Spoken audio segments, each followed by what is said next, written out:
નમસ્કાર મિત્રો, આજે હું તમને બતાવવા જઈ રહ્યો છું અમારો શિયાળુ મિશ્ર પાક.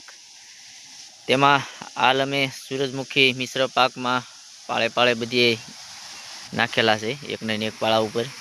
તો તેમાં વર્ષો વર્ષની ઘોડે આગળ પણ તમે ચોમાસું શિયાળુ સિઝનના અમારા વિડીયો જોયા છે સૂરજમુખીના, કે પોપટ ખાવા માટે પુષ્કળ આવે છે. તો જો આ 2 દિવસથી લગ્ન ગાળામાં હતા તો ખેતરમાં ઓછું આવવાનું થતું હોય છે, અને સાથે સાથે ઘણા મિત્રોના દેશી શાકભાજીના બિયારણ ઉનાળુ કીટ ચાલુ છે, તો એના પાર્સલ ભરવાનું પણ ચાલુ હોય છે. તો 2 દિવસ ખેતરમાં નહોતું આવવાનું, તો આ તમે જોઈ શકો છો કે પોપટે ખાવાની શરૂઆત કરી દીધી છે અમારા સૂરજમુખી. એક નહીં પણ અનેક તમને હું બધા છોડ બતાવીશ કે ખાધેલા છે એમ. જો આ અડધો લોથો ખાઈ ગયા છે. તો આ છે અમારા પ્રકૃતિ ફાર્મ, હિંગળાજ કૃપા પ્રાકૃતિક ફાર્મ, હિતેશભાઈ મેણિયા ઓડાળી.